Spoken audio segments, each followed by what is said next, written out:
Muchos dicen que estoy mal, pero no lo estoy. Muchos dicen que soy diferente, pero no lo soy. Muchos dicen que estoy loco, pero tampoco lo estoy. Me siento solo, camino solo, sin que nadie me consuele, sin que nadie me ame. Yo solía ser normal, como tú. Es curioso porque siempre he odiado ser parte de lo normal, de la multitud. Debes apreciar lo que tienes. Debes orar para que nunca tengas que sentir lo que yo siento.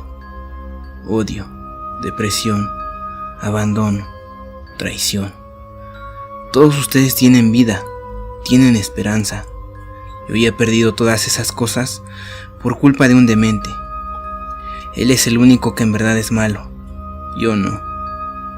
Él se robó mi vida, mi esperanza, mi todo. Me dejó en la putrefacción después de hacer su maldito experimento. Me dio la bienvenida con los brazos abiertos.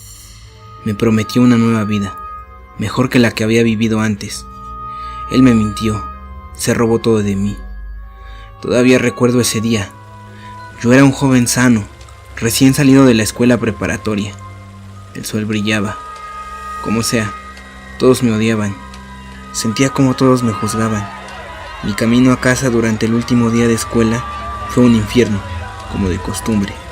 Los chicos que pasaban en sus autos gritaban cosas como maricón o ya toma una ducha. ¿Por qué me odian tanto? Un pensamiento pasó por mi mente. Esos tipos poco a poco me matarían de todos modos. ¿Por qué no hacerlo rápido y sin dolor? Estaba cegado por el dolor. Si hubiera sabido entonces lo que sé ahora, nunca me hubiera atrevido a tomar esa cuerda de mi sótano. Pero, ¿dónde hacerlo? No en mi casa. Yo odiaba a mi madre, pero no lo suficiente como para causarle un trauma. Así que salí de casa y me dirigí a la ciudad, a la parte más remota, y dentro de un callejón me dispuse a acabar con mi vida. Joven, ¿qué estás haciendo? Ponerle fin a esto, respondí. Estás loco. Ven conmigo. Creo que te puedo ayudar. ¿Ayudarme? Si no eres más que un anciano, déjame morir en paz. Ahora no puedo hacer eso, dijo con voz ronca y me agarró del brazo. Ven. Cuando luché, me tiró con más fuerza. Me caí y él volvió a sujetar mi mano.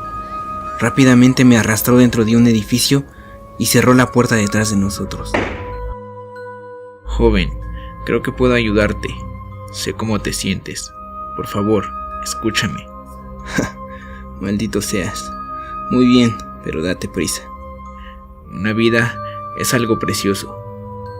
Pero ¿qué dirías si yo te ofreciera una nueva vida totalmente gratis?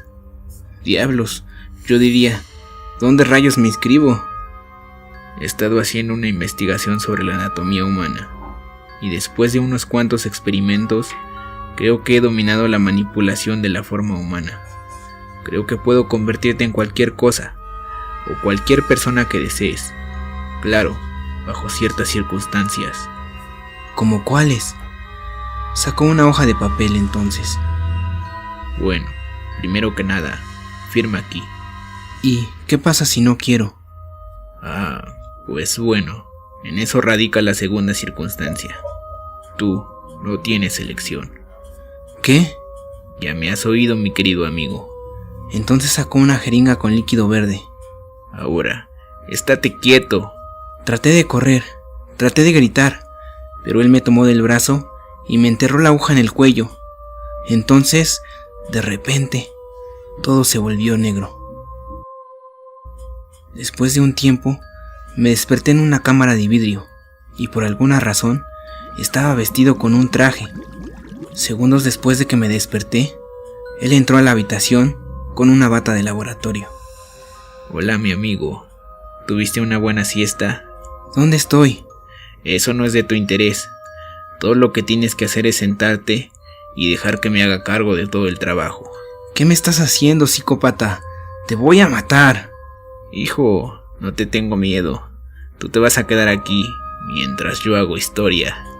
¿Historia? Sí, cuando por fin logré hacer una transformación de todo el cuerpo en ti. Tocó un interruptor y comenzó a hablar en un micrófono. Bitácora de investigación. Ahora comenzaremos con el experimento 84B. ¿Qué demonios estás haciendo? Los signos vitales del sujeto parecen ser normales. Su frecuencia cardíaca se ha disparado. Sin embargo, la actividad cerebral es alta y los niveles de insulina son normales. Déjame ir. ¿Listo para comenzar con el experimento, hijo? Se dio la vuelta para accionar una palanca. Activando el primer nudo. Un rayo de energía comenzó a perforar mi cuerpo, rompiendo mi ser en 1000 pedazos. No podía gritar, mi visión se tornó borrosa y de pronto estaba ciego. La apariencia del sujeto comienza a deformarse. Activación del segundo nudo. Entonces el dolor aumentó. Sentí como mi boca y mis ojos se cerraban.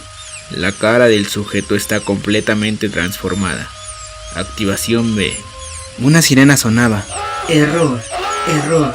Él gritó. No puede ser. Su rostro y las extremidades no se han desarrollado plenamente. Tengo que abortar el experimento. Lo último que escuché fue un gran estruendo. Pasado algún tiempo nuevamente me desperté. Esta vez en los escombros de aquel lugar. Apenas podía ver. Era como si una pantalla de algún tipo me tapara los ojos. Sentía la boca como si hubiera sido cosida con aguja e hilo. No podía respirar, puesto que mi nariz se había cerrado también. Pero de alguna manera no tenía la necesidad de respirar. Me levanté. Mis brazos y piernas se sentían extraños. Me tomó casi un minuto volver a tomar el control sobre ellos. Entonces comencé a caminar entre los escombros. Un ordenador destrozado yacía al lado de un pie desmembrado. Un rastro de sangre me llevó a un pasillo, después a una puerta. Podía oír ruidos. Abrí la puerta y vi a un policía levantar algunas cosas. Se dio la vuelta y me vio. Gritó y salió corriendo. Yo traté de gritarle que se detuviera, pero no pude hablar, así que lo perseguí. A medida que corría, sentí como si mis piernas estuvieran cambiando, como si estuvieran creciendo mientras me movía. Pronto alcancé al policía y traté de tomarlo del hombro. Un tentáculo salió de mí, le atravesó el pecho, me maldijo y cayó. ¿Qué rayos está pasando?, pensé. Miré el cadáver. Un agujero enorme se encontraba en su pecho, pero no lo pude ayudar. Continué siguiendo el rastro de sangre hasta que me encontré con el cuerpo del hombre. Él fue aplastado por una viga. Intenté levantarla. En ese momento, los tentáculos volvieron a salir. Levantaron la viga sin mucho esfuerzo y arrojaron el cuerpo del hombre con mucha fuerza hacia la pared. Y después, me salpicó una lluvia de sangre. Miré por todos lados buscando un lugar por donde escapar, pero era un callejón sin salida. Seguí buscando hasta que me encontré en un cuarto de baño. Era lo que necesitaba para lavarme la cara de la sangre. Me miré en el espejo y me di cuenta de que yo no tenía cara. Yo vivo en las pesadillas de los adolescentes y adultos por igual. Todo por culpa de ese maldito. Poco después de esta experiencia, he ido descubriendo mis verdaderos poderes. Puedo estirar mis brazos y mis piernas. También puedo producir tentáculos de mi espalda. Después de todo lo que he vivido, yo solo quiero un amigo. Así que busco personas, niños. Ellos son los únicos que no me ven con temor. Pero no siempre puedo controlar mi cuerpo. De vez en cuando me equivoco y alguien muere. Pero no es mi culpa. Yo solo busco compañía. Me gustan las fotografías. Me gusta salir en ellas. Siempre hay personas que toman fotos de la vida silvestre. Así que, bueno, decidí vivir en los bosques. Pero siempre que me acerco a una persona para ver cómo salí en la foto, ellos corren. Y una cosa lleva a otra, y una persona más muere en mis manos. Juro que esa no es mi intención, pero he perdido el sentido de todo. Ya no sé cómo ser una persona. Las cosas siempre son malas alrededor de mí. Parece que siempre voy a matar a alguien. Solo quiero pedirte un favor. Cuando me veas, no huyas. De hecho, debes correr hacia mí para darme la bienvenida. Eso significaría mucho para mí, y eso podría salvar tu vida. Pero ¿cómo sabrás que soy yo? Puedes fácilmente buscarme. Solo debes ir a Google y escribir Slenderman. Si el video te gustó, dale like y suscríbete. Sígueme en todas mis redes sociales. Subo contenido bastante interesante y aterrador a diario. Te dejo los enlaces en la descripción. Subo videos cada semana, así que no te olvides de activar la campanita para que te lleguen todas las notificaciones de mis videos al instante. Yo soy Ivancito Azteca y nos vemos hasta la próxima. Muy buenas noches. Al darse cuenta de esto, las monjas deciden comenzar a hacer reliquias con el cuerpo de María. Con la caída del convento, estas últimas reliquias se venden para no ser vistas sino hasta el siglo XX, cuando el señor Thomas Merrillin las descubre en una tienda de antigüedades.